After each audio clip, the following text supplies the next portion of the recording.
Good evening at 7 p.m. on the night of January 20th. 6:11 actually. What is it? 6:11. What? It's 6. Oh, 6, yeah. 6:11 p.m. 6 p.m. 6 p.m. on the night of January 20th, 2026. I want to call the Lagrange County Board of Zoning Appeals to order. Krista, can we have a roll call, please? Here. Here. Here. Here. Election of officers. I'll nominate Nick Wilson as to be the president of the Board of Zoning Appeals of Lagrange County. Second. I'll make a motion to close the nominations. Second. I guess we have a motion and a second to nominate myself as president again. All in favor, say aye. Aye. Those same time, I guess we'll do that again. Anybody have a nomination for vice president? Make a motion to nominate Jerry Raber as vice president. I'll second that. I'll make a motion to close the nomination. Second.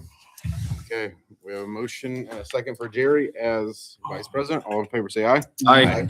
Those same sign. Congratulations, Jerry. Thanks.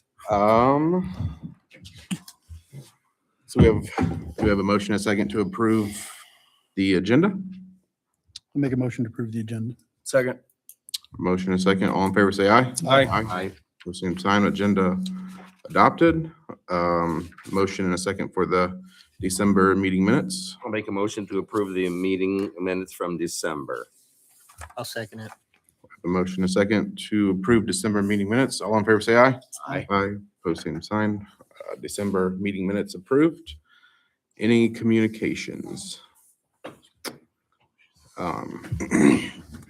So welcome to the Lagrange County Board of Zoning Appeals. This is a 5-member board, all of whom reside within Lagrange County. Let it be known that as a petitioner, you are requesting a variance to build and or operate outside of the ordinance of Lagrange County. It is the sole responsibility of the members of this board to make a decision on whether or not a variance shall be granted. So how this meeting works is the petitioner has 15 minutes to explain what they're trying to accomplish, to be given that variance. If there are any remonstrators, they will also have 15 minutes to voice their concerns. Then the petitioner will have 5 minutes to try and answer any comments or questions brought up by the remonstrators. Also, while presenting or talking, make sure you're addressing the board and not the audience. Does anybody have any questions? Perfect. Yep. First one on the agenda is 25 CU 11. We're in Milford Township, section 15, township 36 north, range 11 east, it's zone L1. It's located at 9045 east, 480 south, Oakville. We're up for conditional use variance for a short-term rental in the L1 zoning district. Here's the parcel.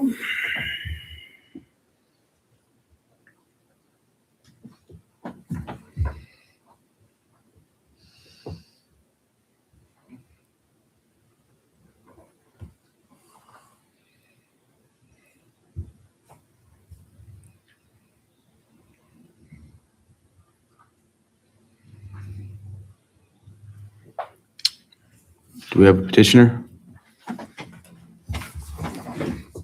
And this, please.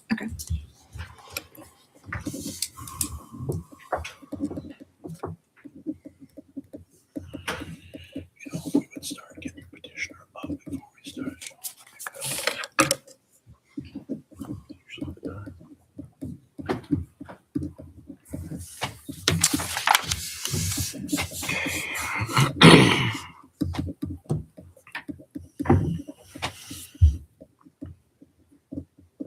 My name is Danielle Rasco Donnelly, and the address for the parcel that we're talking about is 9045 East 480 South, Wolcottville, Indiana 46795.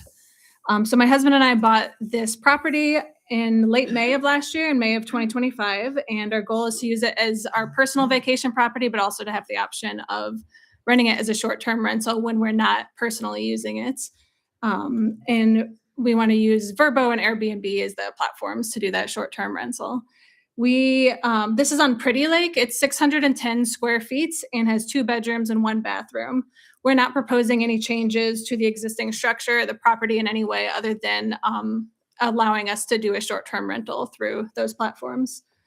We do have the Airbnb and Vrbo ads ready, and these both state that there's 5 guest maximums for the short-term rental, 2-night minimum stay, 2 cars maximum that have to be parked in the designated parking spot, which is the driveway of the property.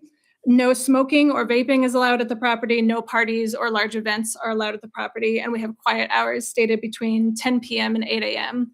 for any guests, and that all children must be supervised at all times.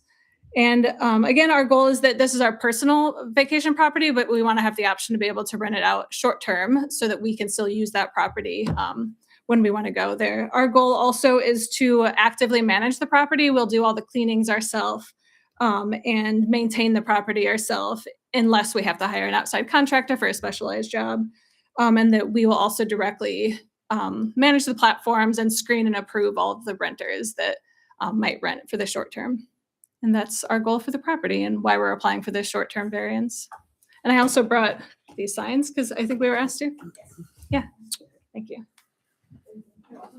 Did you have that posted? Yes, that was posted. Where was that posted at? It was outside of the property and the road, like the same road that we use for access to the property where the garbage cans are picked up right in front of the property on the public road, which would be. This one. Yeah, I did see it. And we were originally supposed to be in the December meeting, but the mailings weren't mailed out on time, so we got pushed to January, and both the signs were posted on that same place in the December and January. We picked them up a couple days after we were notified that they were ready. Why was there 2? Oh, gotcha. Does anybody else want to speak in favor of this petition tonight? Does anybody want to remonstrate against this petition tonight? Name and address.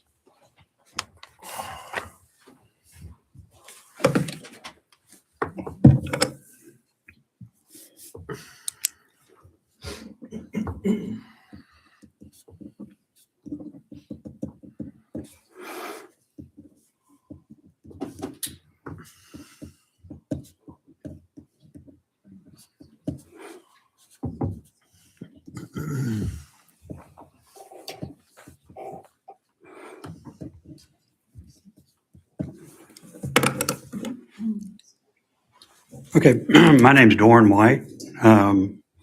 We have the property next door at 9049. And we are against it, short-term rentals, for a number of reasons. One is, if you can show the other picture, you'll see that we share, well, you can tell there, but it's easier on the other picture. We share a driveway, and you can tell the majority of it is actually on their property. But when we bought, there was a driveway agreement and the realtors, all the stuff. It wasn't filed, but it was in there. One of the first things that we tried to do, I said, we need to make that permanent so we don't have to worry about it. So we had a lawyer draw it up, and we presented it to them, and they didn't want to sign it, and then they changed it. They changed it up significantly. They put in verbiage for tenants or renters, and then we wouldn't sign that, because that kind of admitted that we'd be saying it's okay to rent, because we don't agree with that. That was one of the reasons that we were so enthused about Pretty Lake, was because it's quiet. It does not have rentals, or it has a few, I think, somewhere, but and we were formerly, we actually had a rental property in the Galveston area for 8 years, and we had four companies, 4 different management companies, and they do not vet. They'll vet.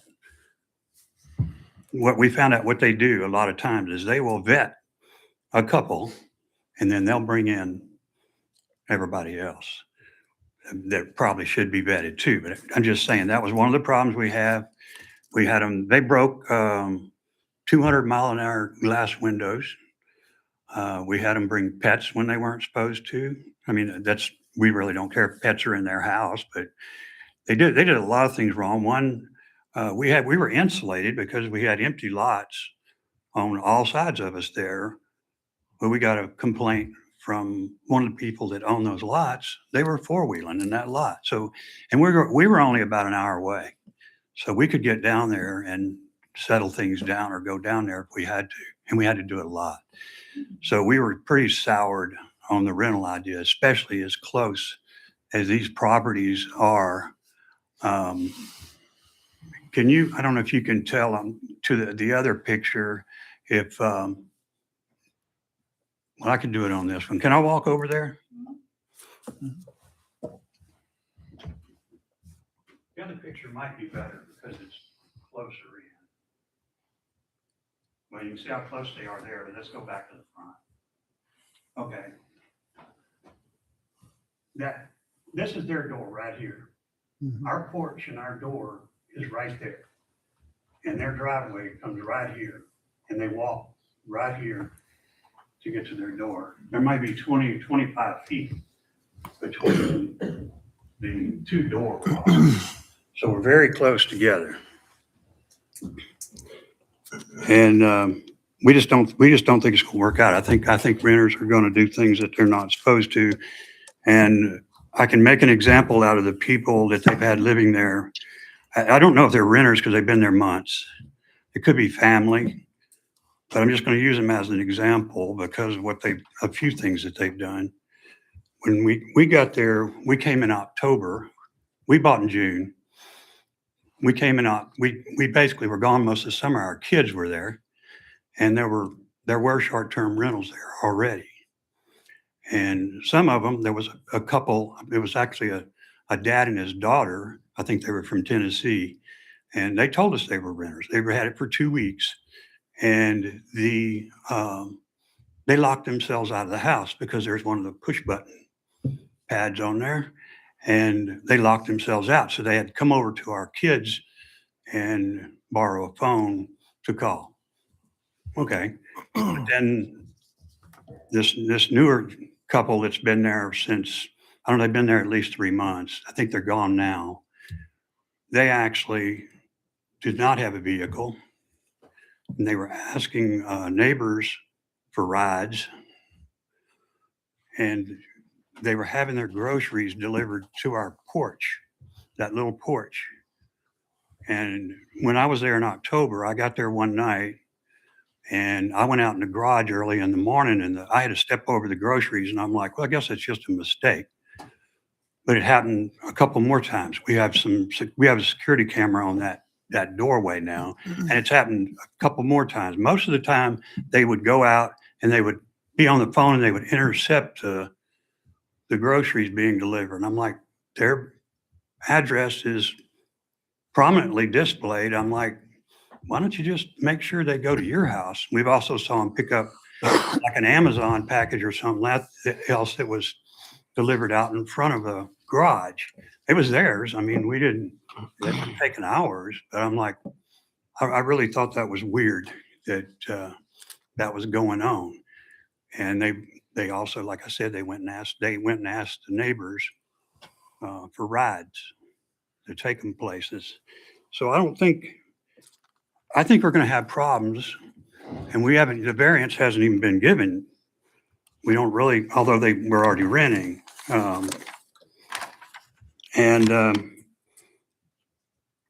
think, that's pretty much it. I just don't think it's going to work. There is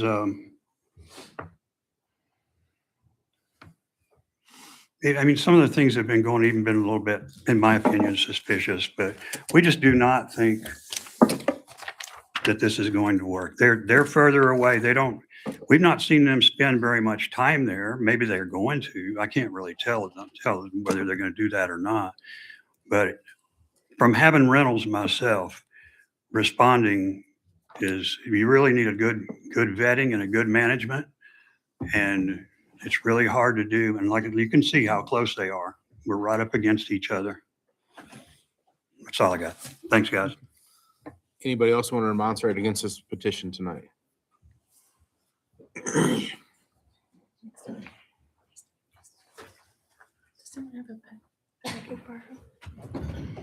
Thank you.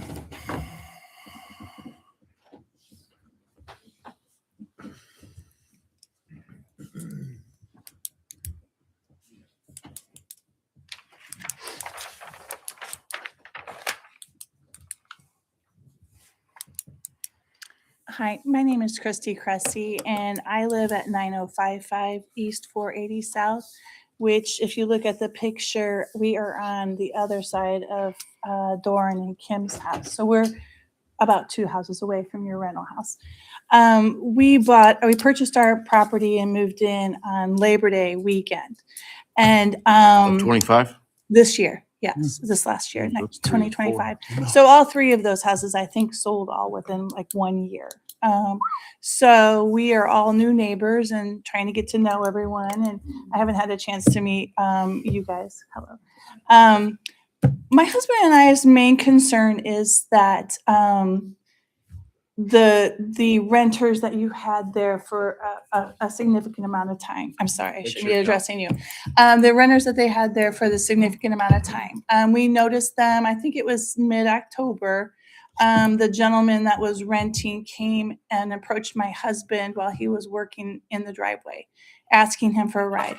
And my husband gladly gave him a ride to the local store because he was needing to purchase some items. They Ubered in and they Ubered out, and they relied on delivery facilities to deliver most of the things that they needed. I noticed multiple times in the months to follow, the 2 individuals that were living there were kind of like walking and weaving down the street, approaching people that happened to be outside while the weather was nice. And then when the weather turned not nice, they began knocking on my door. They approached my house twice while my husband was gone. It was the male that approached the home, asking for rides to the local store or into town. I ended up taking both of them because they needed some items. My concern is this: if it's a short-term rental, what does that consist of? Is it 2 weeks? Is it a month? What are the timeframes in regards to a short-term rental? And then also, is there any kind of rules put in place for the renters that they should be responsible for their own needs, their rides in and their rides out, and how they will get the items that they need? We are out in the middle of nowhere out there, and someone who comes in without a vehicle, they have no way to get anything unless it's something that is dropped off by like Walmart or something. So in the time that we've been there, we were asked 3 times to be given rides to these individuals that were renting there. And that's my main concern, that they're coming to knock on my door. So thank you. Anybody else want to remonstrate against this petition tonight?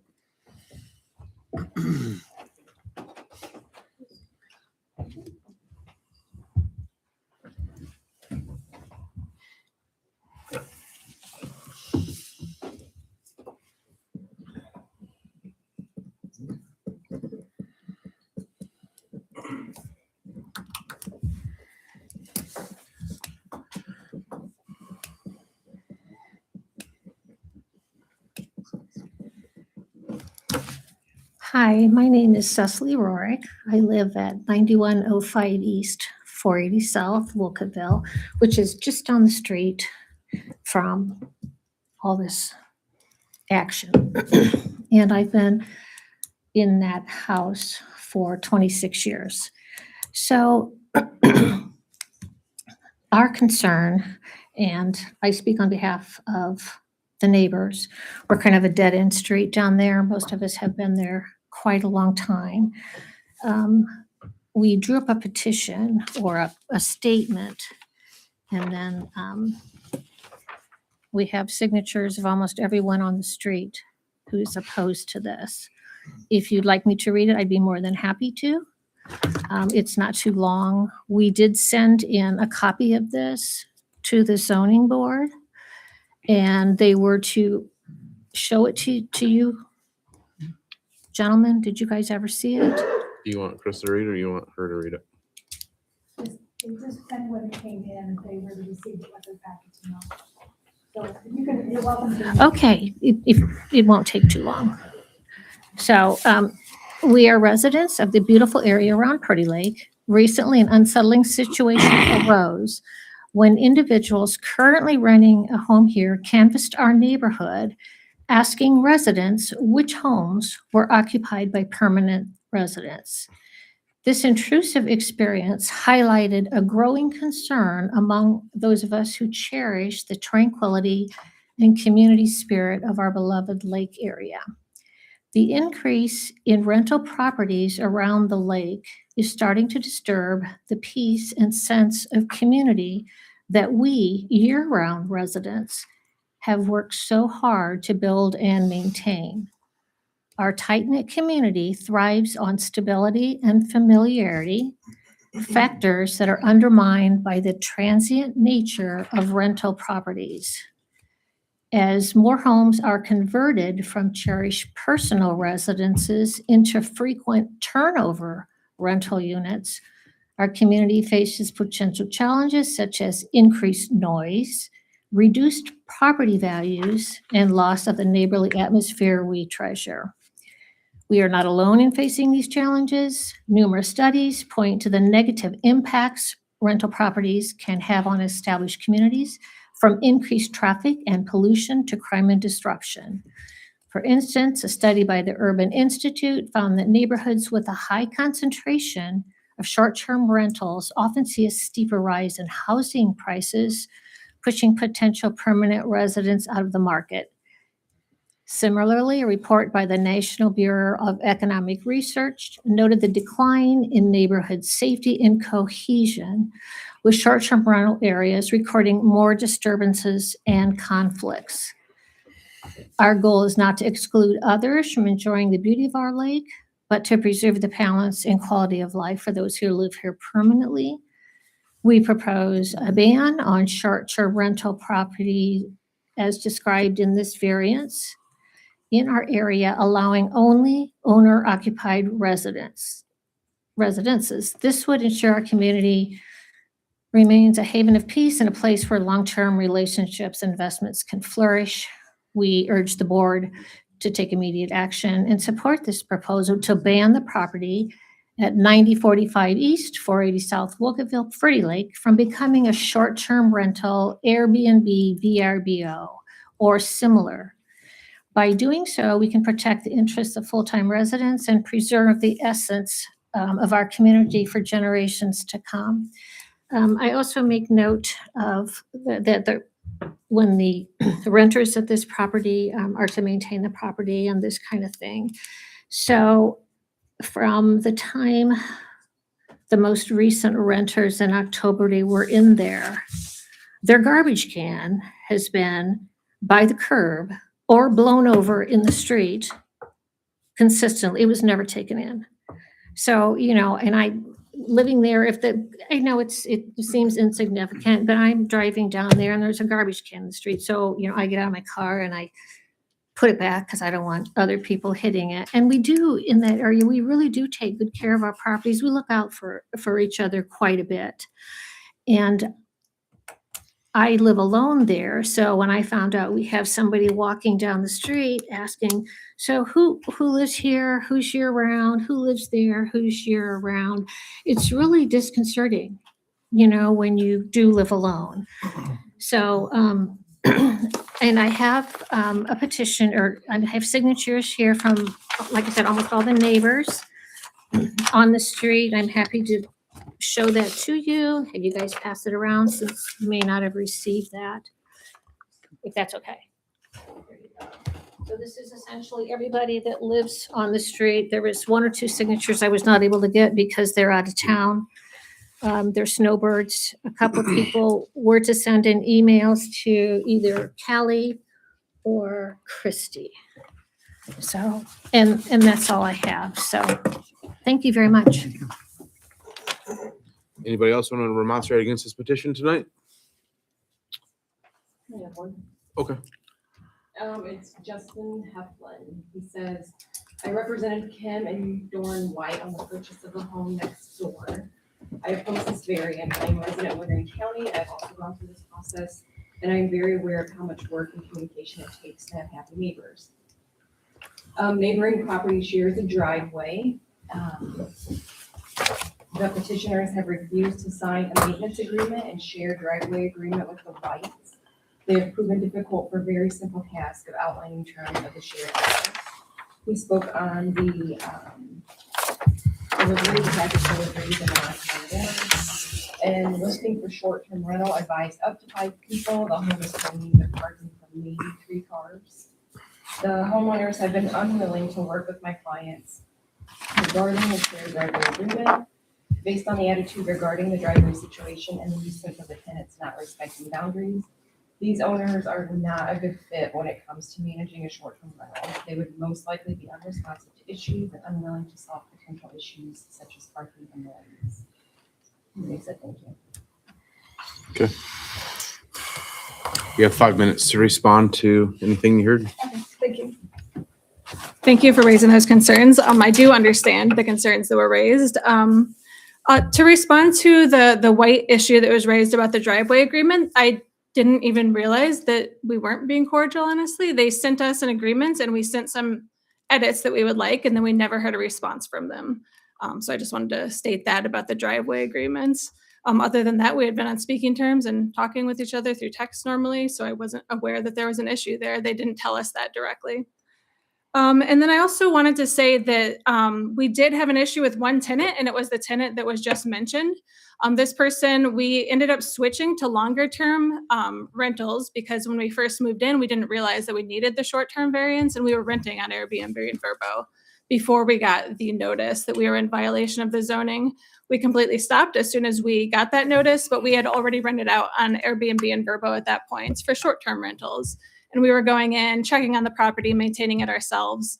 But because I was made aware that less than 30 days was not allowed, but more than 30 days was allowed, we switched over to a midterm renter, and that is the problem. Renter that they mentioned, it would not be taken care of by denying the short-term rental because unfortunately we would likely have to get a longer-term rental in there if we weren't able to do the short-term. And we found that we just weren't able to come by and check on things. We did do a background check. The person that was in there was on disability, but we did a background check, a criminal record check, and we can show that documentation. But that renter was on disability and couldn't drive. We were aware of that situation, but they did not treat our property very well, and we asked them to leave early. They did leave willingly, and that lease was terminated at the end of December. But that was a midterm rental that would not fall under this short-term rental variance that we're discussing. And that's the only issue we had with the renter. And we felt that it was because we couldn't come in and check on the property because we weren't there as often. We went a couple times and tried to help them with questions that they had, but we just weren't there as often because they were a longer term renter as a result of not being able to short-term rent. So I wanted to respond to that and say that that was not a short-term renter. That was someone that had a 6-month lease that we ended up terminating that lease after 2 months. You have anything else? I don't think so. We also cherish Pretty Lake. We love the property in the area and we understand the concerns that were raised. But that specific issue that's been brought up over and over was actually with a midterm renter, not with a short-term rental. Thank you. Yes, you Just should hang on. stand by. Oh, yeah. I'll close the public hearing. I guess, how far are you away approximately? Yeah, we're in Valparaiso, Indiana, so it's about an hour and 45 minutes if you take the tollway.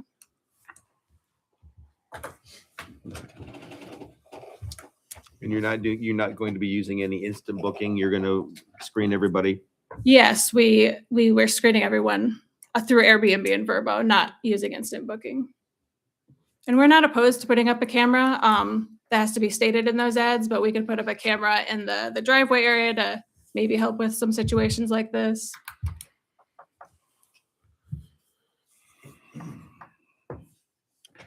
Who mows it and maintenances it? We do.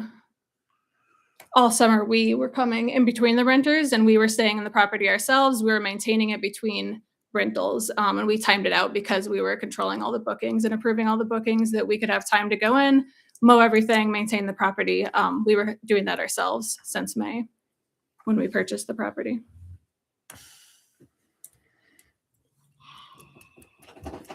When you had the midterm tenant, did you do like a monthly walkthrough? We did not do a monthly walkthrough. We ended up going, she was only there 2 months in the end, or maybe 3 because she started on a separate contract that we had. But she ended up being there maybe 3 months and we went about 2 times, but we didn't have a regular walkthrough for that midterm renter, and we probably should have. In general, I don't have a problem with short-term rentals, but not every property is set up for short-term, like is not acceptable. And I feel like this one is not. It is so tight in there, and it's less, the more people we have in and out of there, just the less that they care about other people and their property. I mean, to be honest, this is probably the tightest one we've seen, I would say. And we've seen quite a few, but this one's different than what we've seen in the past. Yeah, and we do, we actually just, if we are going to put it back on, want to switch it to 4 people. We've never had more than 4 actually stay in there. The majority of when we were renting on Airbnb and Vrbo were couples that were in there. And there was one group of 4 was the maximum. It was generally families, small families and couples that had rented. And there are 2 spots where they can park within our side without obstructing any other And I entrance. And we explicitly state that as well, not to block the neighbor's entrance, and explain. Stating that and actually people following that are totally different things. That makes sense. I mean, because it's tight, it's small, it's pretty much, you have to be here or you're not even on your property. Generally, when you started out renting, were you doing weekends or were you doing weeks, or how were you doing that?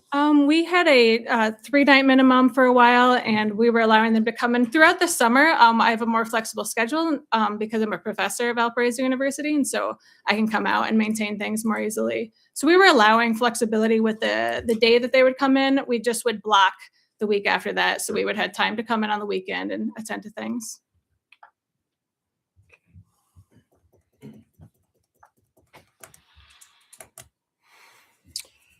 Robbie, how many complaints does it take to revoke the license for a short-term rental?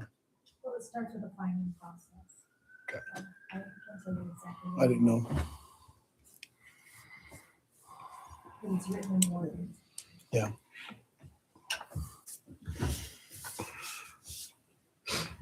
And I do understand the general issues, but again, I want to state that a lot of the things that were mentioned were with a midterm renter for those comments.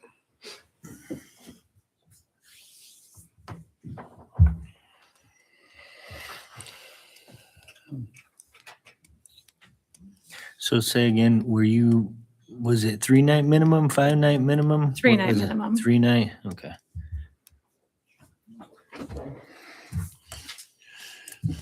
And now you're at a 2? We switch it to 2, but we could go back to 3. That would be absolutely fine. And you're at 5 guests now, but you're talking about switching it to 4? We have already talked about switching it to 4 because there's the sleeping arrangement doesn't work well for the 5th one. But that's something my husband and I had just been discussing. So we have to answer 12 questions, and several of them hard to say yes to. 10? Oh, specific ones, yeah. Yeah. I think there's several, 3. 3, 4, 7, Yep. 10, 11, 12, Yep. maybe. I've got most of those.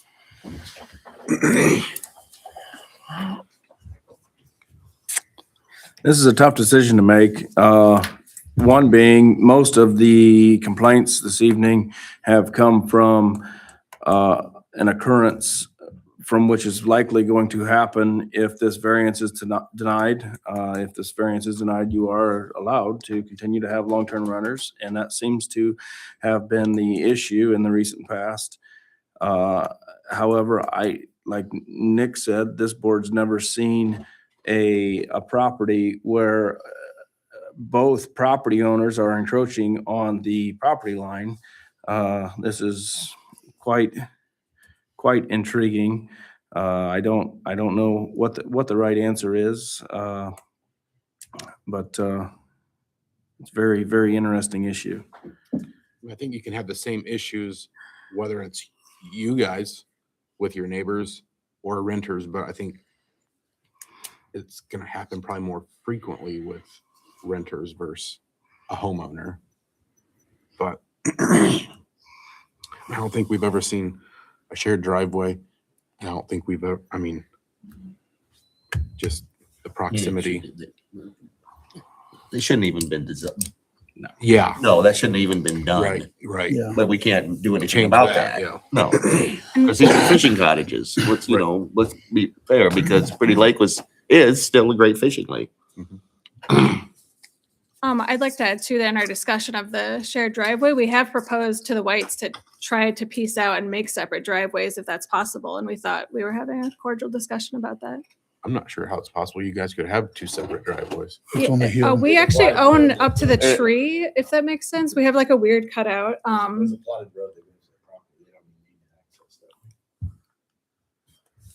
So it would be possible to use some of that grass and but then we have to sell them part of our driveway for that to work. And I'm not sure how far apart the driveways have to be, but. It goes down a hill there. That's the problem. It drops off real sharp right there. They would have to completely reset that drive. The Whites would have their own. I still don't see how it would really even work. It's I that, mean, so tight. see that road there? They could just jump right out on that road. Like, they don't have to come all the way out to this road. There's a road goes right beside their property, the full angle. They can turn right out onto that. So they can go right down on that platted road. They can turn right out into here. Oh, Plant Road went all the way to the lake at one point, but the rest of it's been vacated. See? So they can connect to that, but that's on a real bad hill there, so it's gonna be unsatisfactory. But that driveway is not why we're here, right? Yeah, it's not really. No. not trying to create more problems either. So I'm assuming we vote on these individually. Oh, yeah. Does anybody else have any discussion? Nope. Yep. The proposed use is a conditional use in the zoning district for which it is proposed. Len, Yes. Stephen, Yes. Gary, Yes. Nick, Yes. Tyler. Yes. The proposed conditional use will be in accordance with the general objectives or with any specific objective of Lagrange County's comprehensive plan and this UDO. Tyler, Yes. Nick, Yes. Jerry, Yes. Stephen, Yes. Lynn. Yes. The proposed conditional use will be designed, constructed, operated, and maintained so as to be harmonious and appropriate in appearance with the existing or intended character of the general vicinity, and that such use will not change the essential character of the neighborhood. Jerry, No. Nick, No. Tyler, No. Lynn, No. David. No. The proposed conditional use will not be hazardous or unreasonably disturbing to existing or future neighboring uses. Lynn, No. David, No. Jerry, No. Nick, No. Tyler. No. The proposed conditional use will be served adequately by essential public facilities and services such as streets, police, fire protection, drainage, water and sewer, or the persons or agencies responsible for the establishment of the proposed use shall be able to adequately provide any such services. Tyler, Yes. Jerry, Yes. Nick, Yes. David, Yes. Lynn. Yes. The proposed conditional use will not create excessive additional requirements at public cost for public facilities and services and will not be detrimental to the economic welfare of the community. Lynn, Yes. David, Yes. Jerry, Yes. Nick, Yes. Tyler. Yes. The proposed conditional use will not involve uses, activities, processes, materials, equipment, and conditions or operations that will be detrimental to any person's property or the general welfare by reason of excessive production of traffic, noise, smoke, fumes, glare, or odors. Nick, No. Jerry, Yes. Tyler, Yes. Lynn, No. David. Yes.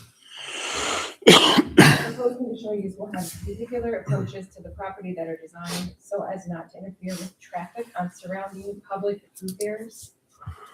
David, No. Lynn, No. Jerry, Yes. Tyler, Yes.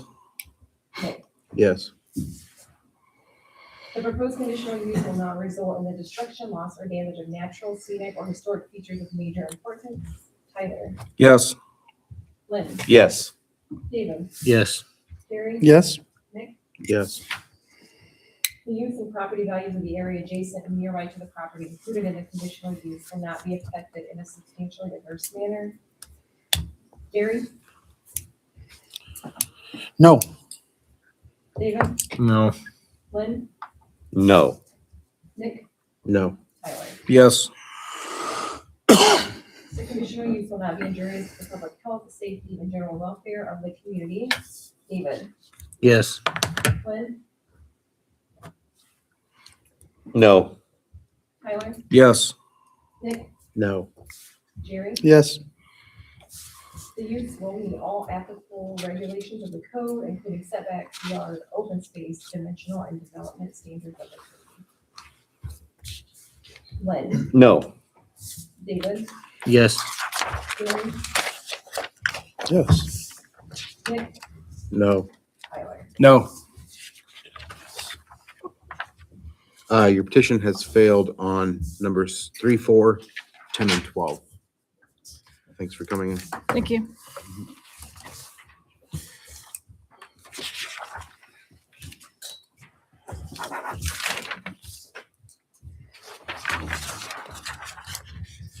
We'll move on to 26G01. We're in Van Buren Township, Section 7, Township 38 North, Range East, it's Zone L1. It's located south of 11117 West, 805 North, Sichuan. The developmental variance for roadside setback of 16 feet where 20 is required, and a 2-foot rear setback where 20 is required in L1 zoning district. Here's our site plan, this is what's being proposed.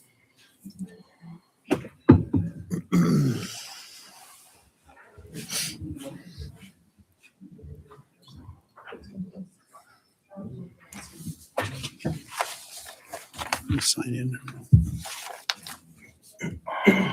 Can you sign in for me? Name and Somebody stole it. Not here. And again, Pen's gone. I got a pen. There's nothing to sign though. Oh, paper's gone too? Oh, I think she might have took it. Chase him down.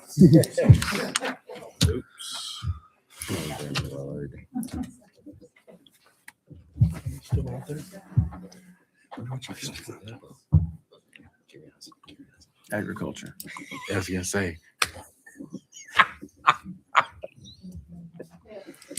Personal communication, perhaps. Oh, you're good with him right now. You did everything you needed to, right? and okay. Yes. Sorry. Yes. Okay. Hello all. Hi. My name is Dan Vector. I own this lakefront property at 111. Thank you. Oh, here, that's sign the sheet. 1117 West 805 North in Shipshawana.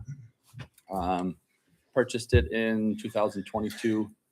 On the front lot on the lake lot, there's a very small 600 square foot lake house that me and my family use as a vacation home. And when I purchased it, I always had the dream of putting in a pole barn on the back lot. I was very fortunate to find a piece of property that had a decent sized back lot. A lot of them, as you can see, are a lot smaller. So my variance is for building a pole barn as big as I possibly could. I have a pontoon boat, ski boat, fishing boat. A lot of our purpose for the pole barn is to eventually put in a bathroom and have like a mezzanine level and use it for like family events and parties and stuff like that for all my family. I have 5 kids and currently 5 grandkids right now. So I know my family's going to be pretty big eventually. So I'm trying to maximize the size of the pole barn that I want to build. One of the reasons why I chose the 44-foot depth is because on the left-hand side of the pole barn, I can put both of my 20-foot boats all the way against the wall and still have majority of the center open.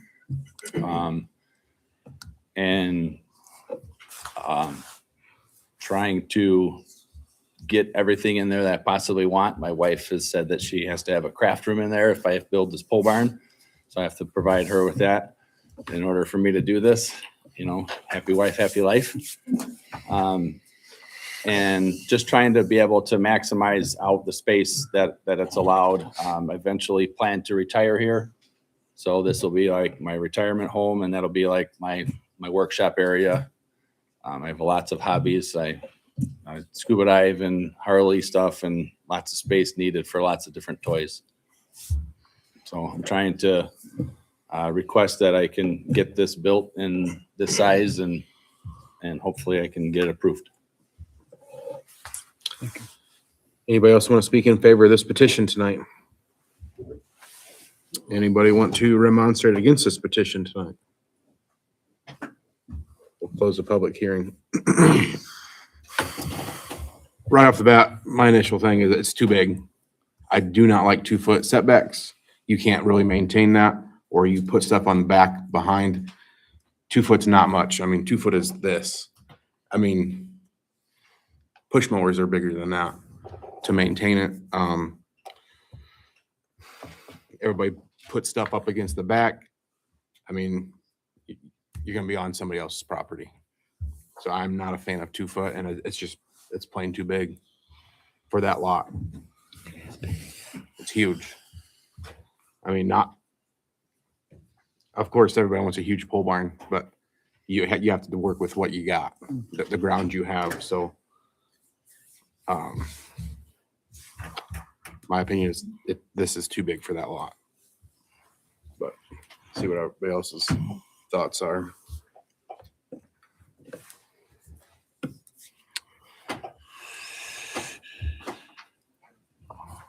So the roadside setback is supposed to be 25. It's supposed to be 20 for an accessory or a structure Okay. on the back lot.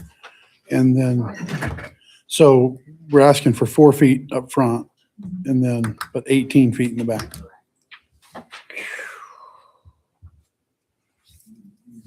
I think it's a large ask. I did some measuring, you know, because there are some other big barns out there. Oh, yeah. Well, not, There's huge. there's one big one and then there's some smaller ones. Yep. Yeah, I had to go back and check that one out. It's 2,600, I think, something like that. And well, it doesn't look like it makes the setbacks, but anyway, 2 feet that's a tough one for me. You can't even build it without being on the neighbor's property. I mean, I don't know. I mean, even for construction purposes, you need more than 2 foot for dirt work. You're I gonna be am very disturbing. friendly with my neighbor, and Well, he lets me he wouldn't mind. I know that with during construction, and I would get I everything mean, even back. driving behind. Mhm. I mean, I don't want to say that's cool. Do it. I mean, you're driving on somebody else's property, especially on a building this size. I'm sure they're going to use a telehandler or something. So I have some experience with the 2-foot setback. When we were expanding the freezer at Raber's, we had to have it in order to turn the forklift around in the freezer. And Rome City was kind enough to do that, but I had to do a maintenance easement from the church, the neighboring church, to be able to get around my building. So at the very least, if this variance gets anywhere close to being okay, then I would definitely have to have a maintenance easement at the very least from your neighbor in writing on the plat. Yeah. I mean, it has to all be in writing on the plat, no matter who owns it. You can maintenance your property from the back of it. So Would it make a difference if I made it 40 feet deep instead of 44, and then that setback would be 6 feet? Would that be? I would definitely feel better about it, for sure. I mean, because I would be fine with that. I mean, if 2 feet's just a total, I guess the reason why I was planning on doing the 2 feet is because the area behind there is basically unusable, like completely unusable. I knew So- that, but it's wet. Yeah, it's really wet. I mean, so I don't even know how they're gonna put a telehandler back there to even, They'll have to do it all from the front. yeah. That'll be all ladder work in the back. Yeah. And I mean, it would be hard to even walk around your building Yeah. on 2 foot. Yeah. I mean, you're, Yeah. Yeah. I wasn't planning on using that. Like, there's nothing back there. I wasn't planning on putting anything back there ever. Yeah. I mean, the pole barn's big enough where I'd put everything on the inside. I don't like 2 foot setbacks. How big is your ski boat? 19-foot ski boat and a 20-foot pontoon boat. Okay. Trailers? Yeah. Pontoon boat sits on blocks. The Mastercraft has a regular trailer. You can't put a Mastercraft on trailer. I mean, on blocks. No. I mean, they're too pretty. Very much too pretty, yes. Yes. I didn't know a Fish Lake was I didn't know that one was a, Mhm. I think they have certain hours sports like league. Adams, Yeah. but oh, okay. Okay. Basically 10 a.m. till like 6-ish. Yeah. But as far as what we're dealing with here is 2 feet. We can't change them on the fly, can we? Or can we do a condition that says, He can reduce it. He can't ask for more. less. Like, he can't say, I'm gonna make it 1 foot, because we'd have to re-advertise. But if the proposed encroachment it's better? decrease or, Okay. yeah, improve, then Okay. he could agree to amend it on the fly, as long as we advertise more than what he ends up asking for. So if we change it to the better, to less encroachment, then it's fine. He can do that. Because of the use of the property behind it being wet, I don't know, close is not, less than half is against the grain for me. I think, it's supposed to be 20, 10 I could live with, but if, I can be knocked off that fence too at 6, but because of that property being wet behind it, it's really not going to be used in any way. Be a trail going through there maybe. Even at 64 by 40, it's a 2,500 square foot building with a upstairs. Well, loft at least. There's no lot coverage issues at all? No, according to the survey. Awesome. Says down at the bottom, it's 47%. I find that really hard to believe, but They combine both lots, front and back, right? okay. Are they tied together? Yes. They are. You go to the aerial, Robbie, please. Wow. Fancy. send the water back, huh? It is, it's a beautiful property. Thank you.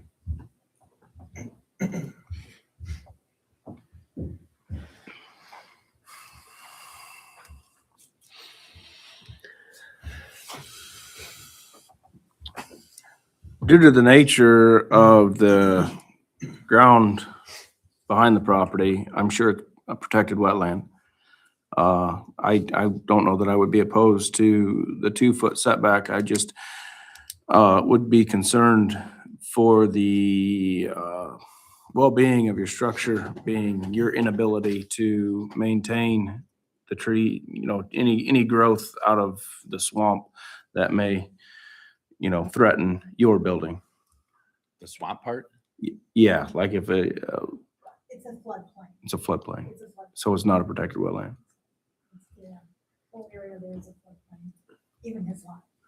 Okay. Oh my.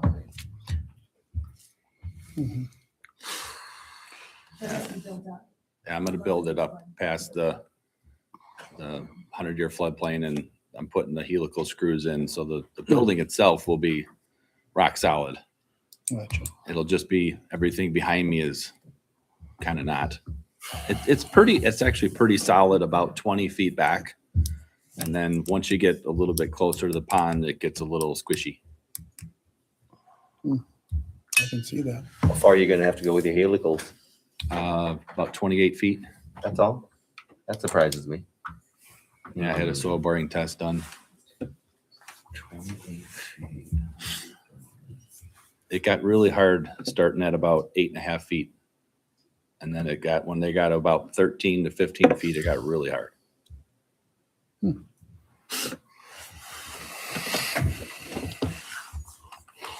I too would like you to see that 2 foot be taken down to 6 foot at least, just so that you could be on your property and maintain it properly. And like Nick said, there's a small guy that needs to go through there for 2 foot.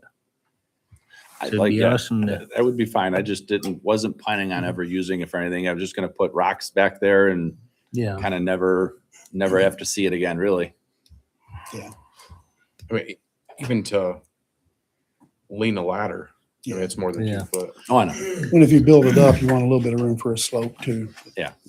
So how do we go about? It's up to him if he wants to, right? The owner have to amend the variance, Dustin? Yeah, he would have to, I guess, amend it on the fly here, say that he can do the 40-foot depth, so it'd be 6 foot off the pier. That's what he wants to do. Are you willing to ask for that? If that's what gets me my pole barn, sure. Well, nothing's guaranteed that. I know. If that For helps, concerns. if that helps the situation, then yes, I will do that. So you would adjust the building depth to 40 feet and make sure you're 6 foot off the rear property. Yes, sir. That's your amendment. Mhm.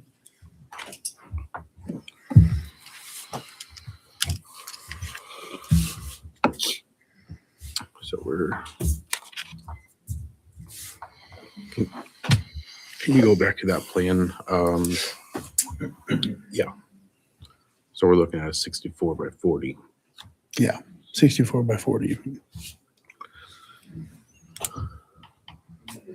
That's still a substantial building. That'll be, It is. that'll be real nice.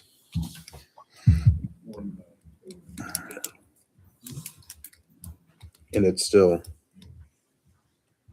heck of a variance.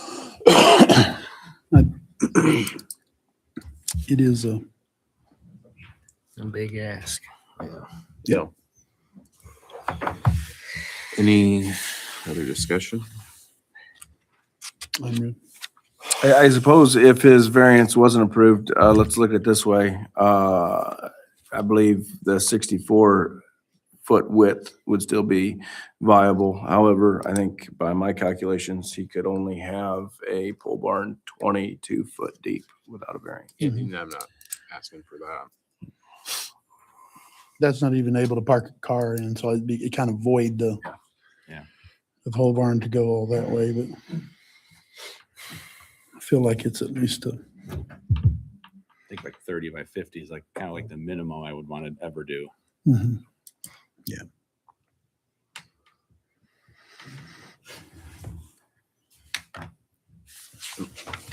I guess, like I mean, I've said it several times. I mean, not, like you said, you had a large growing family.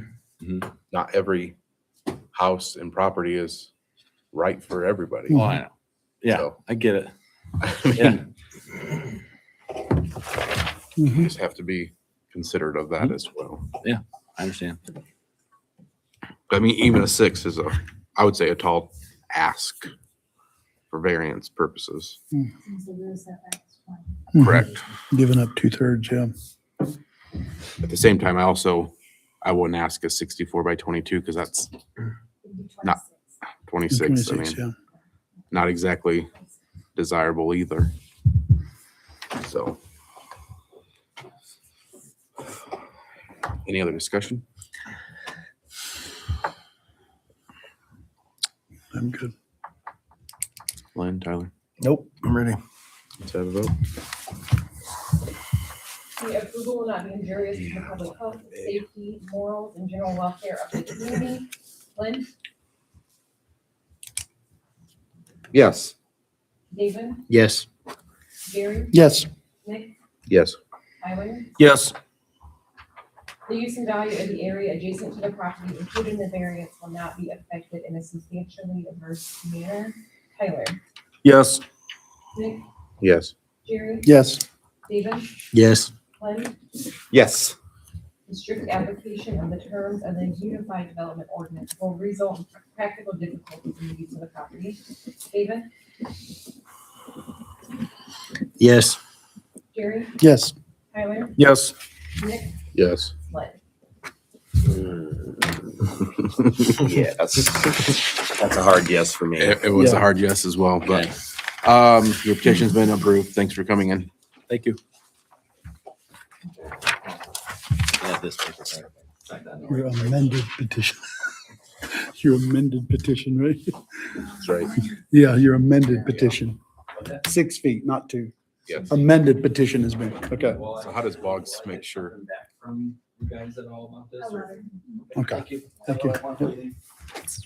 26B02, we're in Milford Township, section 7, township 36 north, range 11 east, zone A1, it's located at 6180 east, 300 south, Wolfville.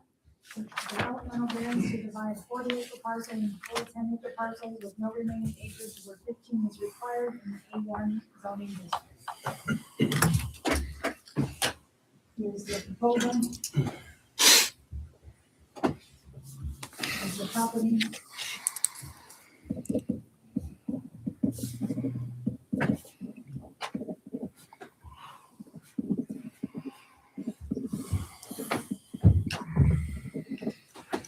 Harley, Mass. 0900 West US 20, Lagrange.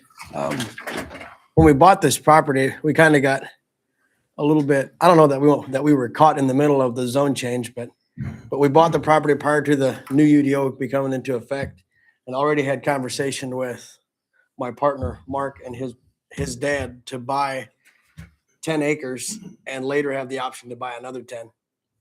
So that's why we're here for the variance. We don't see it being farm grounded anytime soon. And we'd like to be able to offer them 10 acres now, 10 acres later.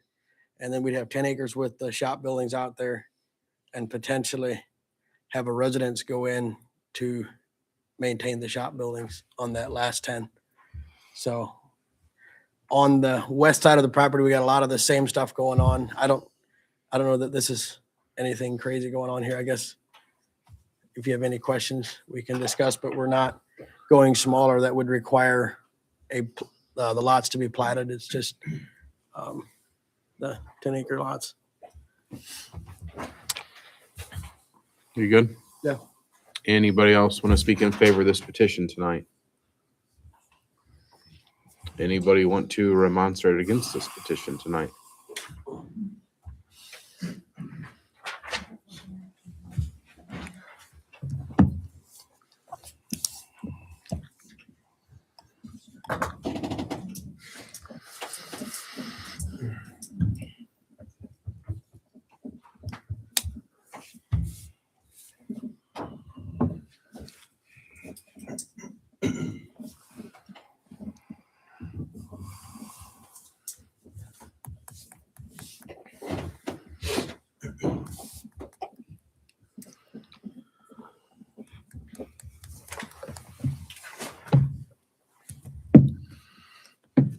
So in regards to. What's your name and address? Say again. Name and address. My name is Dr. Mark James, 6720 East, 300 South, Wolfville. Thank you. And in regards to Harley Mass proposal variance, first I'd like to thank the board for allowing me to come here tonight and voice my opinion on this issue. And I'd like to give you a little background about myself, so you have a better understanding of my position in this matter. I'm a former infantry soldier.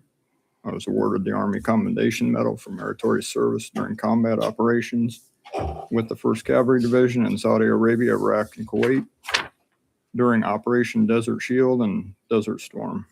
Among others, I was also awarded the Kuwaiti Liberation Medal and the Southwest Asia Service Medal with 2 Bronze Service Stars. Today, I am a doctor of veterinary medicine and the former president of the American Embryo Transfer Association and the American ambassador to the International Embryo Transfer Society. I'm also the father of my kids. My wife, Emily, who is also a veterinary professional, and I are the owners of Bermuda Veterinary Center, located on the Elm Rock Farm, directly east of the property with the proposed variance changes. We conduct mainly advanced reproductive procedures, but we also offer surgical, medical, and lameness services for livestock. At this location, we also maintain a USDA certified biosecure laboratory used to export embryos to every developed country in the world. This farm is also our home. My ancestors homesteaded our farm in the 1840s.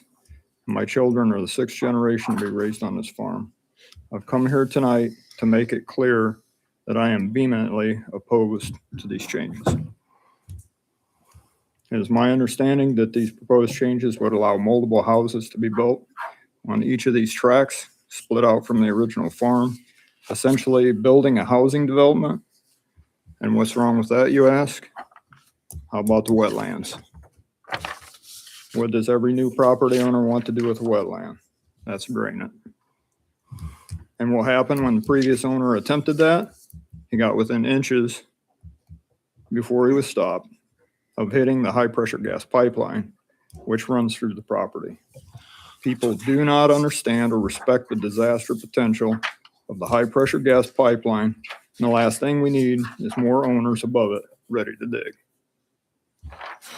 How about the loss of farm and timber ground?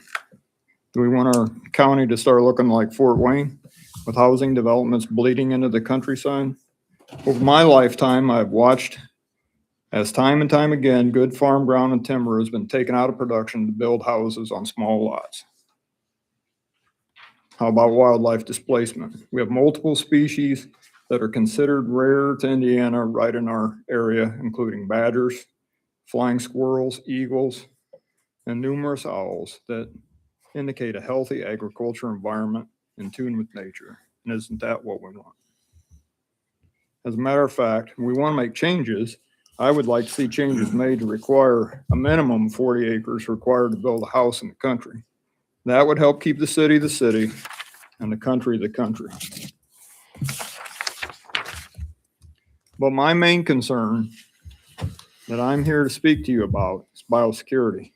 When we moved our operations from 400 East to the Elm Rock Farm, it was mainly for biosecurity. A breach in biosecurity at our facility could potentially result in a loss of tens of thousands, if not hundreds of thousands of dollars for our clients. And most certainly end in disaster for the business, our business operations. Small backyard and hobby farmers pose a tremendous risk to our biosecurity. If you need an example, just look at the avian high path that has swept through our community.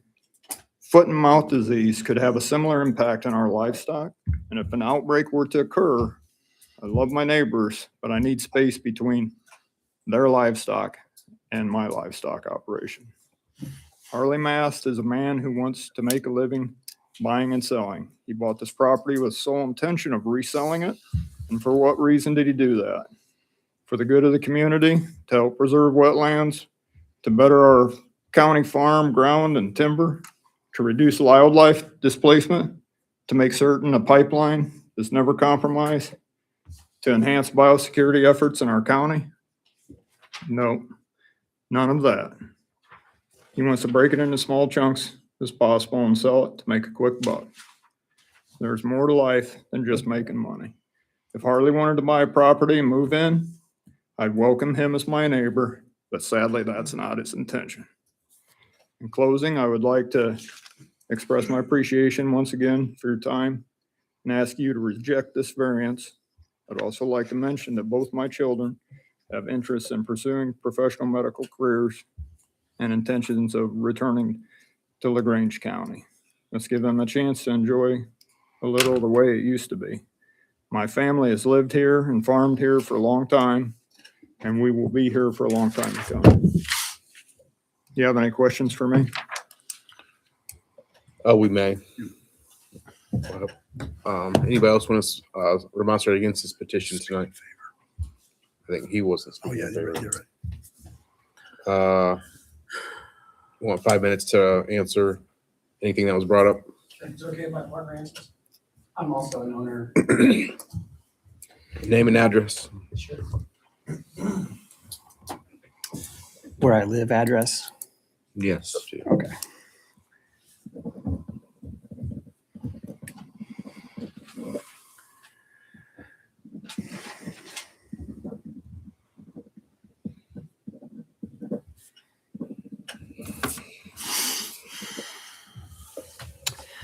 My name is Mark Lichty, and I live at 200 Marquee Road in Lagrange, just around the corner here. I think actually largely we want. Speak to the board, okay? Yeah, I think largely we want the same thing. The reason that we wanted to break it up, as Harley said, was for us to be able to transfer ownership to my dad and brother who purchased the 10 acres with the house. They would like to buy in time 10 acres behind. We wanted to open that up for them. I suggested to Harley that instead of 2 10s and a 20, that we would just do 4 10s to give us flexibility. If in time, my wife and I would decide to sell our residence and build back there to watch over or maintain that property, it would give us the option to purchase 10 acres from Emergent Oak.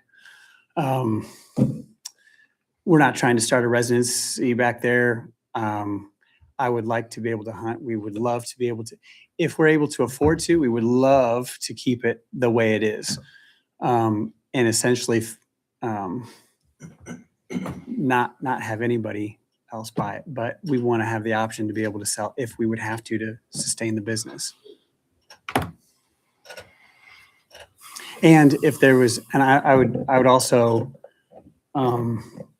be curious what the exact concerns are. If it was bio runoff, the term used. Biosecurity. Biosecurity. I've got a history of wanting to work with my neighbors. I would love to do whatever we need to in that regard. We're planning on doing nothing with it, but yeah, that's that. Are you aware of the pipeline in the back that was mentioned? Yeah. The setbacks that come with the pipeline, the building setbacks, how the digging setbacks. Are you familiar with the amount of energy that is a massive pipeline? It's one of the largest in the United States. Yes.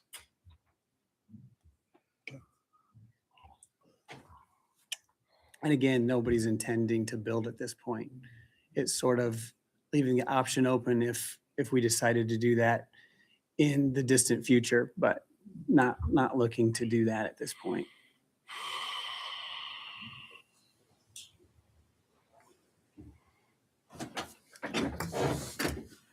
Anything else?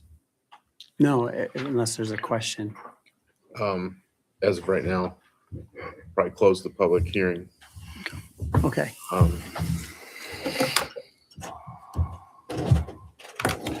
think Lynn's got some. Well, you know, there's a lot of wetlands on this property. I don't know that there's a lot of building sites on this property. That's limited a little bit by the pipeline and so forth. Why break it up? Why break it up at all? or you can legally do 220s.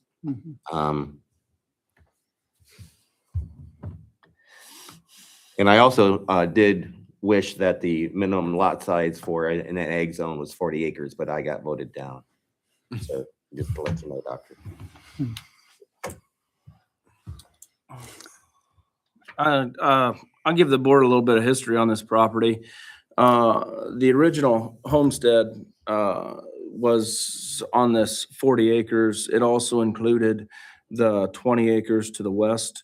That was a hayfield that supported the existing horse barn that is along 300 South. Since the original owner of this property has sold it, 2 houses have been built. And the one on lot 1 on the west, one on lot 2 to the west, and then the lot 3 is currently row cropped. Mr. Mast, you did say the ground wasn't good for a lot. I would like to correct you that Woods is got a lot of valuable timber in there. The previous landowner, Hoagie Allen, who I'm speaking of, who built the house and the business, he sold the timber out of that business. He did not process that timber, but he did sell it. And then in the business, he planed and finished boards. That was his business. The previous owner, I believe, had some kind of attempt of woodworking in there. From the road, I never talked to him, but from the road, it looked like it was a poor attempt at a business. The adjective that comes to mind is trashy. For several years, when Hoagie had the business, it was very clean kept, and we actually bought some byproducts from him while that was in business. But to say that in the back isn't good for anything, that has got a lot of high dollar timber. That wetland isn't a super wetland to where trees can't grow in it, but there are a lot of trees that grow along that pipeline, and it is maintained by the pipeline every so often. But that's not tillable farm ground, as you would say, but it is timberland, as Dr. James mentioned. I did see some stacked lumber back there, cut boards, rough edge type stuff. I don't know how long it's been sitting there.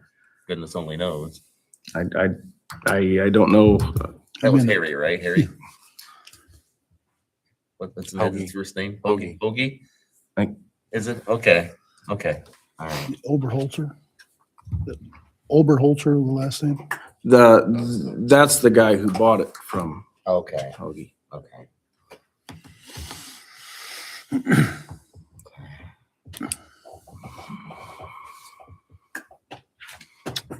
Yeah, I wrote down, it looks like a junkyard from the aerial and from from going over there. I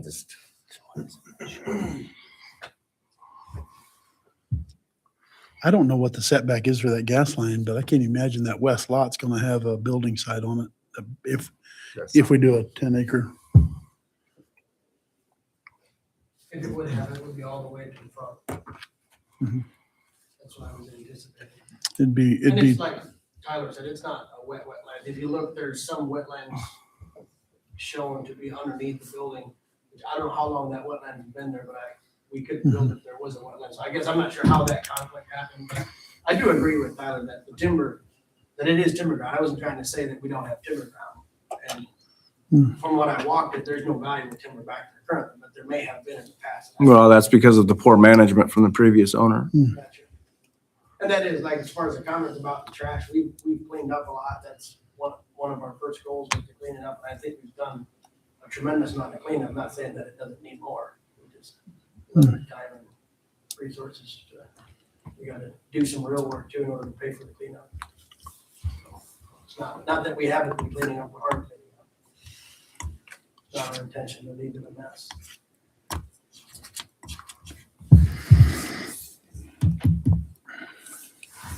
explain a little bit about your biosecurity concerns, please? So if 4 houses become, Can you come up to the podium and assert you? It's easier for us to get a recording of you, so for the record, thank you very much. so no matter how much we say that we don't want to put houses on there, if we put houses on there, we have individuals that want to have livestock in a backyard setting with uncontrolled movement of those animals in and out. Like, for instance, Myers to the north of our property, that would be disastrous. That's too close to me as it is. Another Myers property in that vicinity could be a big problem. I don't want to have livestock being moved in the back of a trailer in the middle of the night that have foot and mouth disease that would transmit it to cattle that are worth several $100,000 that my clients have with us that we perform embryo transfer procedures with. Or some other kind of disease, tuberculosis, for instance. Disastrous. And this comes from places just like Myers on 200 South. And individuals that engage in that type of movement of animals unrestricted. It's a real threat. That's why we moved there. We used to be on 400 East, and we had neighbors to the north, David Petersheim, Albert Koblenz to the south, which were super huge biosecurity hazards to us. That's why we had to move. If anybody's ever been past David Petersheim's residence and saw the kind of activities that go on there, you would understand what I'm talking about. With sheep and goat and chickens and every other ostrich and llama and every other thing that's out there that has any kind of disease makes it to his place. That's why we had to move to where we are. That's my concern. That is my biggest concern, is biosecurity. And the more that people move in and around me, the more nervous I get about that. And that's too close. So the subdividing that they're requesting doesn't stop putting animals on there or a feeding operation if they want to Yeah. ag land. Right. It's, you know, within. Yeah. And backyards. They can do all that as it is, so I don't know the dividing necessarily. Mm-hmm. Other than it might change, it might have makes 4 owners 4 versus 2. versus 2. 4 opportunities, 2 opportunities. How far do you have people bringing you cattle from? Kentucky, Ohio, Michigan, Tennessee, Illinois, and all of Indiana.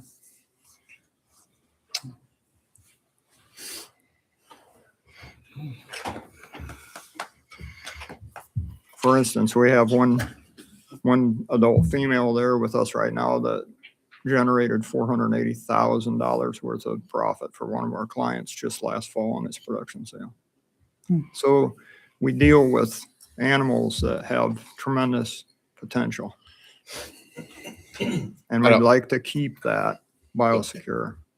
I'm assuming, not to speak for Harley, but I'm assuming he had no idea. No, what he did. nobody does. I don't advertise this at all. Yeah.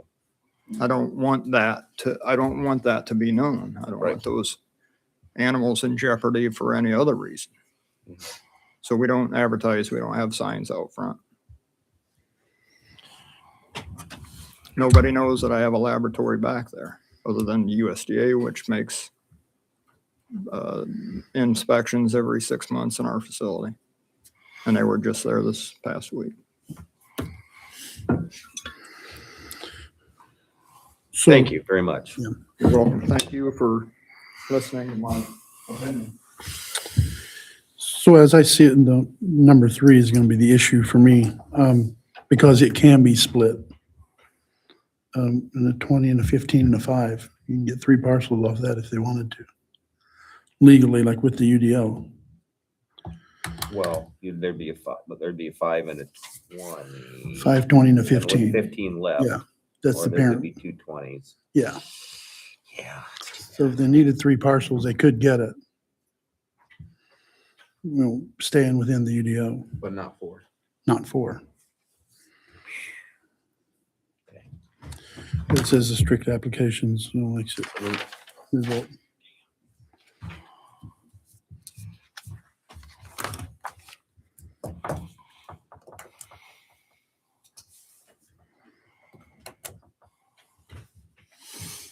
And if you modified it to that, then we wouldn't even need to hear it then.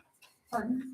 If you Right. modified to that, then we Right. wouldn't even need to hear it then. If they went to a 2020 or a 1525, they wouldn't be here. But What if we modified and went to a 20 and 210s? I mean, that's what I'm, keep the east 20, which would be one less parcel against the neighbor, and then allow for the buyer to buy 10 acres now and buy 10 acres. That's really what we were after. Instead of doing a small 5-acre lot, we would do a 10-acre lot and a 10-acre lot, and then 5 or 15.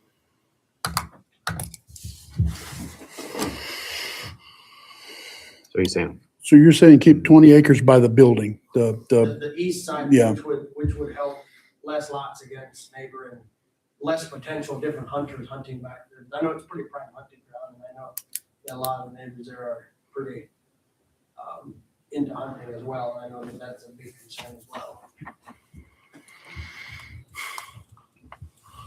Although I don't know that it came up, but I know that it is a big deal.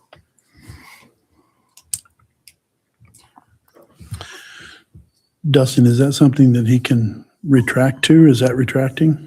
Going from 4 to 3? I mean, it would be less than what he asked for, similar to the last one. Instead of cutting in 4, it'd be just one of the one of the tracks would be cut. The way the ordinance is written, it's not just a 5-acre split. He could do 2 to 5 acres. Well, no, they'd have to leave 15. So, well, I guess they're still lessening the request, I guess. But They could do 2 to 5 acres. It doesn't have to be 5 acres. It could be 2 to 5 acres. But the reason this exists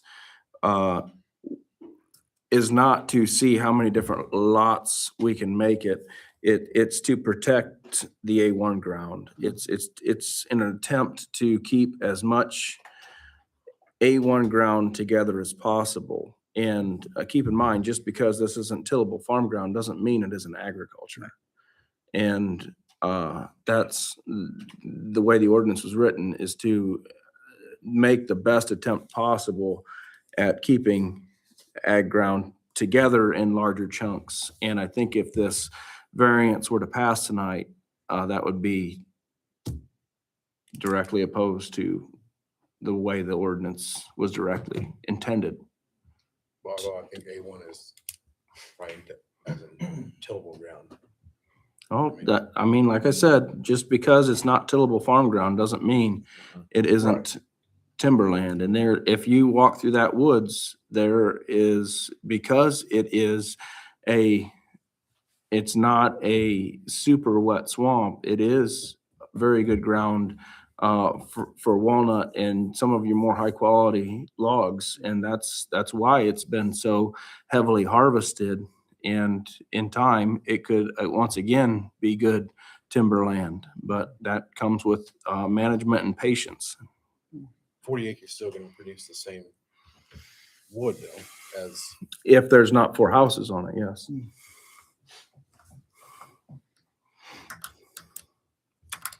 I'm ready. any other discussion. So what are we voting on though? Is it the retractor? Well, the- I'd say what we're presented. No, what we're presented. Okay.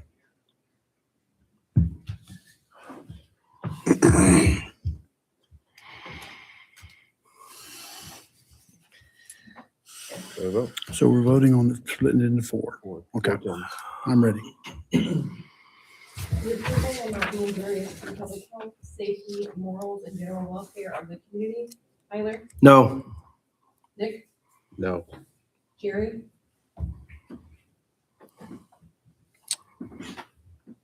Yes. Lynn, No. David. No. The use and value of the area adjacent to the property included in the variance will not be affected in a substantially adverse manner. Jerry, Yes. Lynn, No. Tyler, Yes. Nick, No. David. Yes. The strict application of the terms of the Unified Development Ordinance will result in practical difficulties in the use of the property. Glenn, No. David, Yes. Jerry, No. Nick, No. Tyler. No. You have failed on 1 and 3 on the developmental standards variance. Thanks for coming in. Move on to 26 in Milford Township, section 27, township 36 north, range 11 east, it's zone L1, it's located west of 6065 south, 970 east Oakville. Asking for developmental variance for 19-foot roadside setback with 25 is required in the L1 zoning district. So we're asking for a 19-foot setback.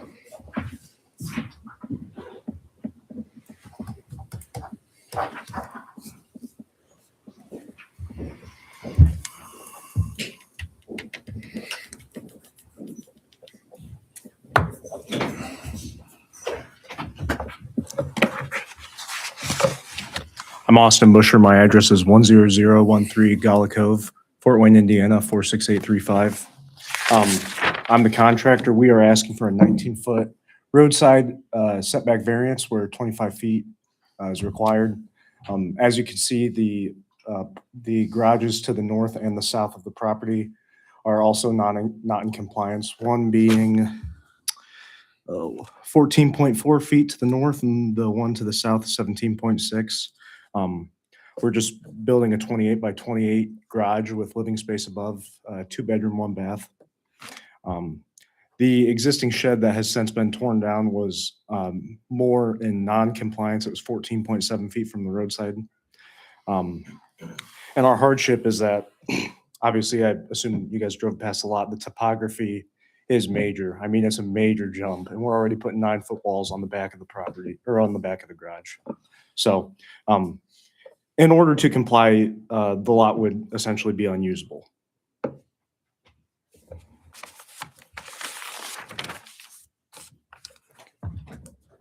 Anybody else want to speak in favor of this petition?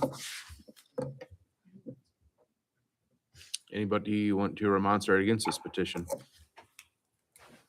We'll close the public hearing.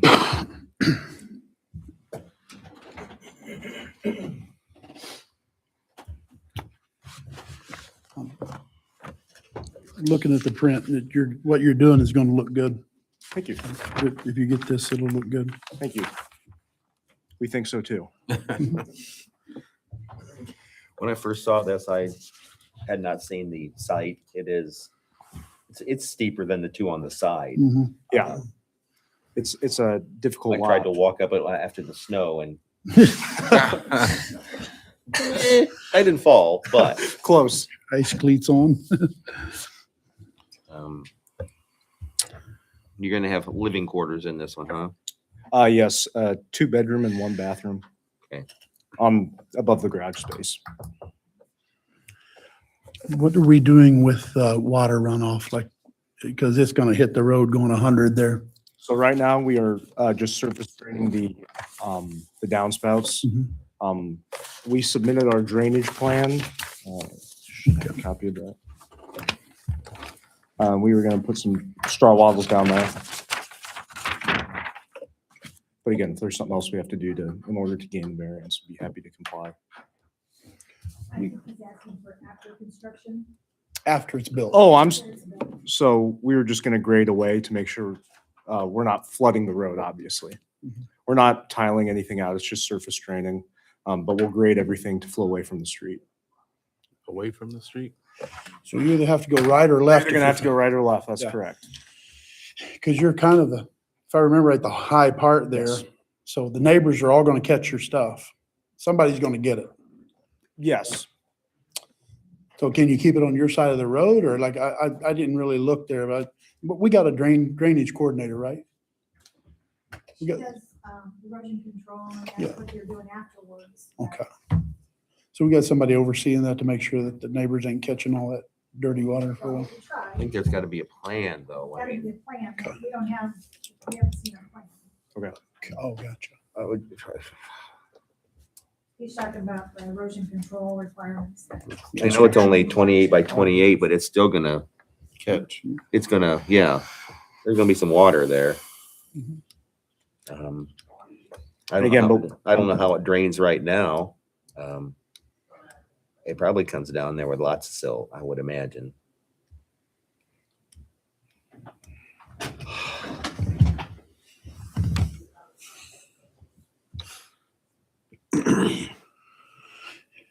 And I didn't pay attention. And I haven't set a laser up to see what the properties are doing on both sides, to make sure we're not flooding their property.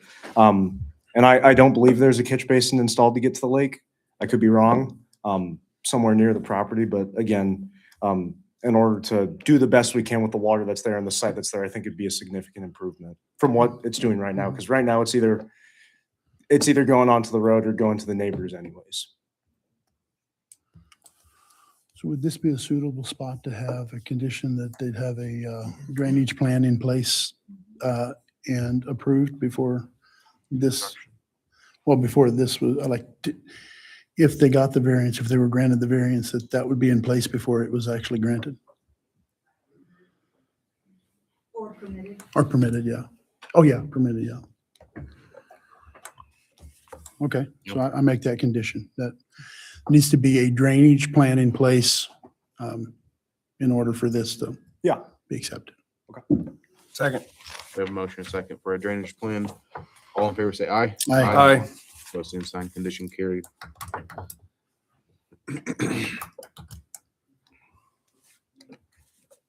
Anything else?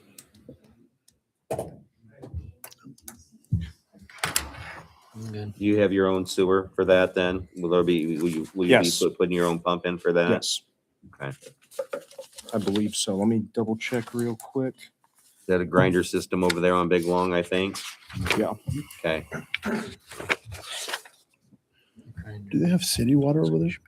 Yeah, we do have a new grinder here. New grinder? Okay. I couldn't tell So from you gotta put a well in. it's so small that I couldn't tell. No, there's no city water there. So are you attaching to the old well or are you That's putting? correct. Yeah.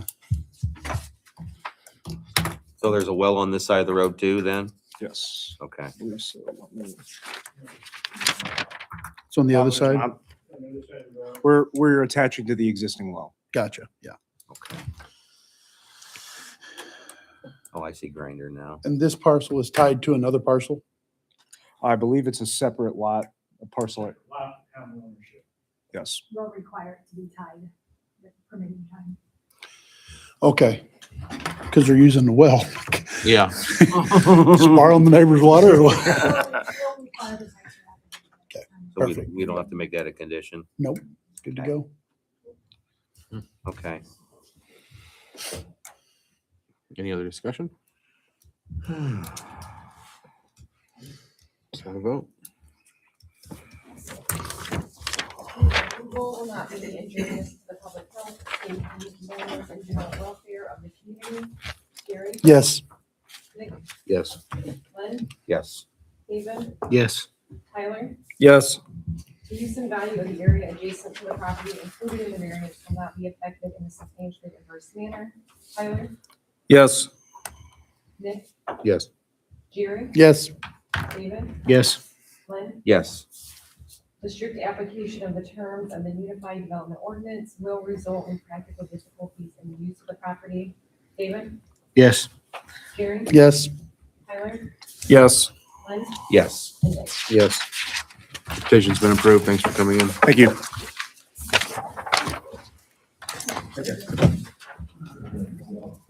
We're gonna move on to 26B04, we're in Warren Township, section 30, township 38 north, range 10 east, and zone B2, located at 539. How is the developmental variance for a 70% lot coverage of 65 is required in B2 zone district. This is the proposed, site plan, we're proposing to have a coffee shop with a drive-through.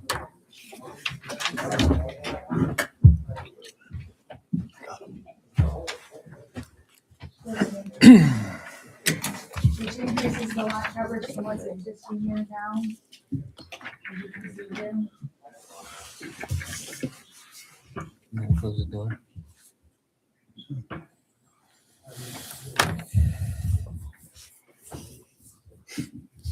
Ready? I'm up. Okay, John Kloppenstein. We're trying to put a drive-through in the behind the building there. I guess we are going from, I don't know what the coverage is, from the existing, pre-existing drive or parking lot. It goes to 70.4 with our driveway that goes around the building there. So when we put our driveway in around the building, they're asking us for the water to eliminate the water runoff. So what we're going to do is put drains in the driveway that drain to the north. We own the north lot, but there's enough room in between the driveway and the north lot to run a tile through underneath the driveway into some riprap rock to stop the water runoff, and it's on our property anyways. So we're taking the new driveway and taking the water that comes off the new driveway to a existing riprap rock location. The existing drive or the existing parking lot is all asphalt, so I can't really, do anything with that. But the new stuff we are going to implement we're put a drain in there to solve the water issues on that. That should suffice taking care of all the new stuff we put in. If you have any questions? Probably here in a few moments. Anybody else want to speak in favor of this petition?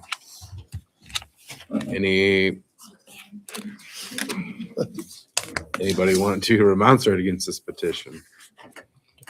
We'll close the public hearing.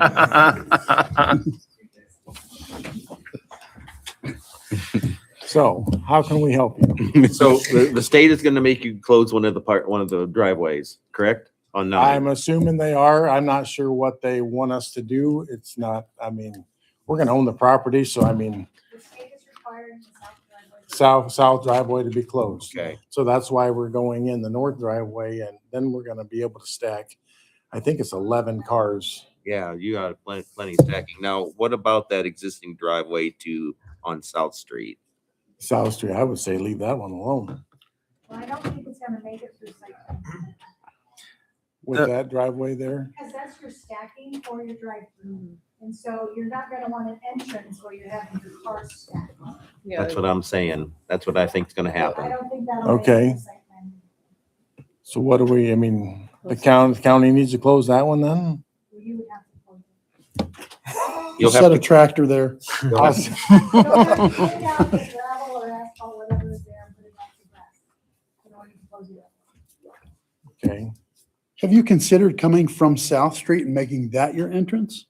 South Street. So that not enough stacking, not enough stacking. you're gonna have 6 cars, right? But the coffee shop's on the south end of the building. Oh, my The bad. coffee shop's on the south end of the building, but the window. I got you. Let me go up here. I was like, I think we can 11. get 6 in there if we would actually come in right here, come along this and come around here, because the drive-through window's gonna be right here. So you got all this, Gotcha. Yeah, and then your parking over there in the front would be left alone. that would be left alone. Because right now, if you got them stacked there and there's people parked there and they back out, they're gonna hit those parked That's it. cars, yeah. We were actually originally gonna come off South Street right here, next to the property line, come in here, which the county lady said it was okay to do that. We're only at we would come in here, put a driveway along here. This is Storage units? But we're not gonna own that. we're not gonna Oh. own this, but he would give us a right away Easement. easement. He would said he's already signed that if we want to do that, which it's just a lot more concrete to throw in there. Yeah, no, We could do that too. It's not I would sooner leave all this alone here and have, I would rather have everything on what we own. So So this I would is too. different than the- Thank you. This is different than the one we originally saw. So this is the second drawing. This is the second drawing. And so if you're We're gonna just trying change to it comply. again, you're gonna change it again, you're gonna have Rob get it done right away, because this has to go back to town. So if you wanna have it so you can. I use just that. say, what is the, okay, if we won't even need a variance if we don't make all this hard surface through here, because it's already grass. I mean, this is already, it's not hard surface, it's limestone. But all of it behind the building. The behind the building is, so, but is that gonna throw us over the 65? No, whatever's hard surface now is hard surface. Whether limestone or asphalt or what, is that correct? So when you take your grass and you make it limestone or concrete is when you're increasing the impervious surfaces on that lot. So you need to decide with Rob what you're going to do. So you came in here and you deleted, is this grass now? That's asphalt. That's asphalt. That's asphalt, but if I gotta take it out for they want this out, well, okay, there's a drive here and a drive here to come in, because there's grass right here. There's two entrances to this building here that's been here for 40 years, 50 years. Actually, three entrances, this one, and this one. I think that's very strict about that. Yeah, so if what you're saying is if you would delete this out and come in here and then put this into grass, it may bump you back into the percentage. Good. I don't know.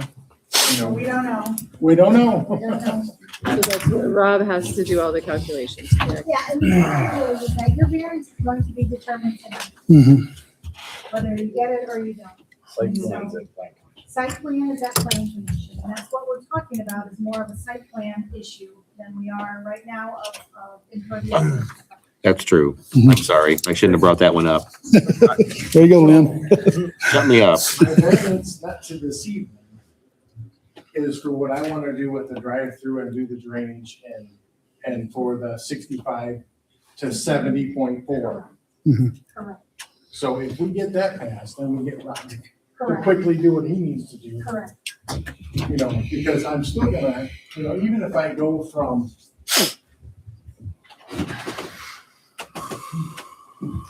here, this way, I'm still gonna have to have a drainage Yeah. Yeah. issue. It doesn't that's change gonna that. Be taken care of with, It falls off sharply right there. yeah, that's perfect for because it's already downhill and, you know, for the big limestone rocks that go right in. Yeah. So, all right, so let's get our bearings. Yes, let's go. So Go back, yes, go ahead. lot coverage 70 instead of 65. Okay. 70.4 instead of 65. And we, that's our variance we're shooting for this evening. I think with this, business being this is surely a business zone. In a business zone with a drainage plan that the petitioner spoke of, I think that's going to be a great improvement to this property.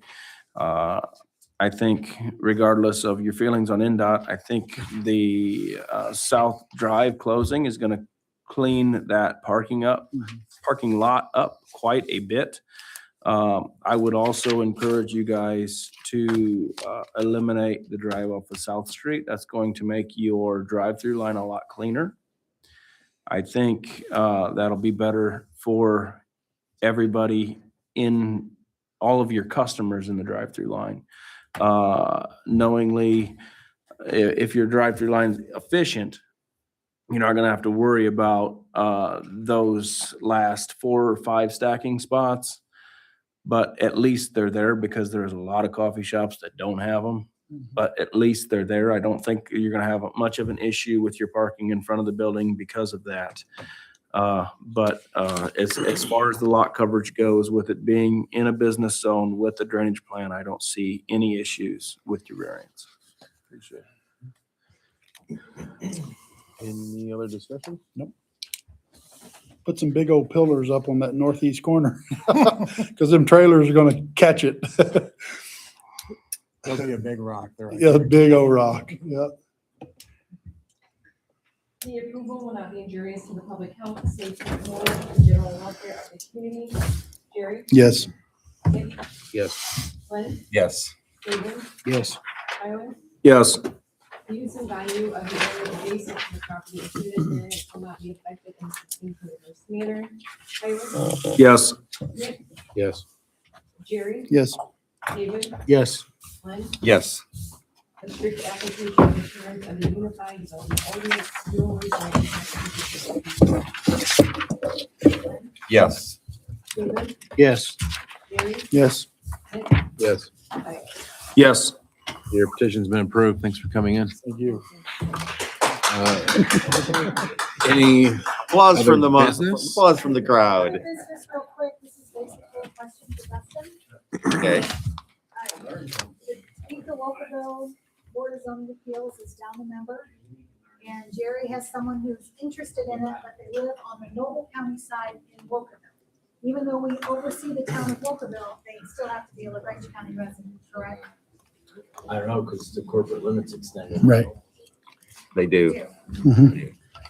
I think if they're within the corporate limits, it should be an issue, but I'd have to check. Dustin's gonna check on it. Yeah, let me know because that cuts the pool in half if you. Yeah. Does but you don't hear them on the Noble County side though, do you?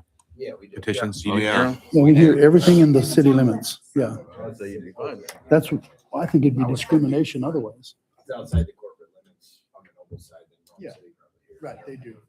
They do. Because Rome City gets 2-mile radius around their corporations. That's the way there. They were. You have a question, John? I do. Okay. So, for me to get on the next site plan, I have to have Rob get you something. Yeah, Tomorrow. because this is the second one we've seen. We already went to tech with the first one. The first one, well, I thought this one would be a better one. It is a better one. I agree with you. It is a And better yeah, I would agree with your Jump wife. through this hoop and that- I agree with your wife. one. We have to make a plan and get it to us so you can move Happy forward. wife, happy life. Yeah, anyway.